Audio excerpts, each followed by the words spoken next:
Imagine conseguir compreender a mente do seu filho com TDAH, saber como ajudar nas tarefas de casa, como lidar com a obediência, encorajar para que ele tenha uma ótima autoestima e até mesmo saber como intervir na adolescência, nas dificuldades comuns do TDAH. Imaginou? Agora pense que você pode ter acesso a todo esse material no programa Meu TDAH. Clica no link da descrição.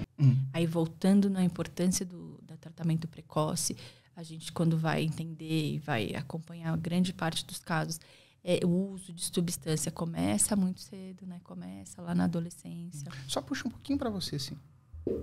E aí, enfim, quanto mais cedo, maiores os prejuízos, né? E depois mais dificuldade em lidar, em tentar manejar o vício, né? A gente já sabe. Então, essa pessoa vai ter o resto da vida que lidar com aquilo e tentar fazer esse controle de uso de substâncias. Então, porque é uma das comorbidades bastante importantes, principalmente no adulto, né, com TDAH. E a mesma coisa, a gente não tem cura. A gente vai ter que manejar isso por toda a vida dessa pessoa. Né? Então, os prejuízos são importantes, bastante frequente. Não só o uso de drogas, a pornografia também, né? Então, tem essa questão da sexualidade, que também vai ter sintomas e sinais importantes na adolescência. Então, precisa ficar atento, né? Porque a gente vai pensar o seguinte, na questão do comportamento, né? Eu aprendo os comportamentos e eu vou repetindo esses comportamentos. E à medida que eu repito esses comportamentos, eu vou ficando muito bom nesses comportamentos. E aí fica muito mais difícil. Tô tentando falar de uma maneira bem simples, né? Para as pessoas entenderem. Fica muito mais difícil de eu conseguir extinguir esses comportamentos. A gente não vai conseguir, a gente vai diminuir, vai controlar, né? Então, é bastante frequente no consultório também.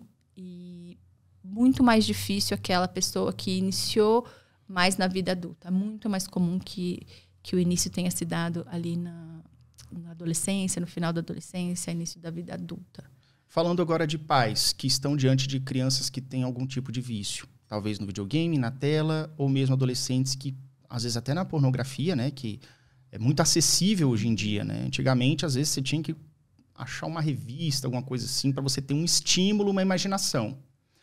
Agora, basta você entrar no navegador. Então, é muito mais grave hoje em dia, eu vejo. Né? Então, muitos pais, às vezes, no desespero, tentam tirar o vício, seja qual for, de uma vez, dar um super castigo e tudo. Você acha que funciona isso ou você acha que tem um método mais eficaz para tentar extinguir certos vícios? Acho que precisa de orientação profissional. Muito difícil, porque é difícil um tema para o pai. Às vezes, se o pai tem uma relação melhor com esse adolescente, se conseguiu construir um vínculo, né, conseguiu construir uma proximidade com essa criança, vai ser mais fácil, talvez consiga sem precisar de tanta orientação. Mas a grande maioria vai precisar de uma orientação profissional. Então, de como fazer, porque a gente vai falar da dependência química, a gente vai falar da codependência. Então, quanto os familiares, eles são influenciados e eles vão, os comportamentos ali vão se complementando, né? Então, é muito difícil sozinho, né? O ideal é que, se percebendo que essa situação... como é que eu vou saber? Porque, de fato, a pornografia é um pouco mais difícil. Tá, mas quantas horas seu filho e sua filha ficam no banheiro? Né, como é que é? A gente percebe alguns sinais, né? E aí é um desafio para muitos pais. Então, busca um profissional. E quando eu falo orientação parental, não é um processo longo, não. São poucas sessões que você faz, instrui, entende direitinho o funcionamento daquela família, instrui, volta daqui a um tempo. Então, assim, não é um processo longo, não é psicoterapia, não é isso. São sessões bem focadas para orientação, entender exatamente a família, né? Como é que estão os comportamentos ali, o que eles estão percebendo, e já orientar com estratégias para mudança dessa família, né? Porque se eu mudo o meu comportamento, eu influencio o comportamento dos demais ali, naquela casa. Exatamente. E veja que interessante isso, porque não é um processo contínuo toda semana, né? É alternando algumas sessões com a criança, você chama com os pais, né? E aí, nessa intervenção, você dá essa orientação parental que é... Isso, faz a orientação, a família volta com essa informação para casa. E vai colocar em prática. Tem que ter. Porque a gente fala não muito, adianta. muito, é isso. Tem pai que é teimoso? Como é que é isso?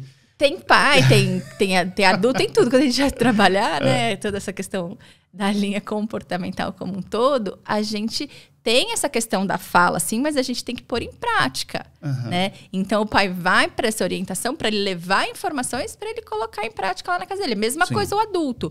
Vem para a consulta, a gente vai entender uma série de questões, mas a gente vai ter que usar essas estratégias e colocar em prática, né? Sempre. Então, o esforço é do profissional, junto à família, junto a esse paciente, o esforço é em conjunto. Mas tem essa parte que tem que ser feita pela aquela família, pelo paciente, né? Então, nessas orientações, eles levam essas orientações e aí pode ser daqui 15 dias, daqui uma semana, retornam. Como é que foi? O que deu certo? O que não deu certo? Ah, não deu certo, assim, vamos repensar a estratégia. Então, é bem objetivo, tá, gente?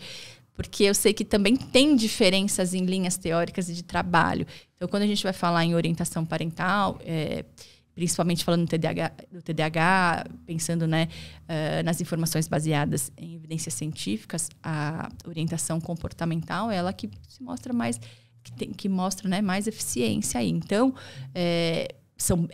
as instruções são práticas, objetivas para o dia a dia mesmo. Então, com qualquer que seja, pensando nessa questão, por exemplo, tenho desconfiança se meu filho está tendo comportamentos excessivos relacionados à pornografia e tal. Então, a gente vai pensar estratégias para você se aproximar, para você entender, para você perguntar, para você observar, e a gente vai pensando como é que isso vai acontecer. Por exemplo, é um exemplo. Eu acho que deixar solto é que não pode, né? Os pais percebem, mas aí tem vergonha, não sabe falar e não faz nada. Não, Você tem que ver, algo está acontecendo. É o que a gente chama, não deixa o trem descarrilhar. Você tem que perceber, e mesmo que você não saiba como conduzir, você tem os profissionais aí. Então, procura aí o próprio pediatra da criança, né? Tudo. Isso.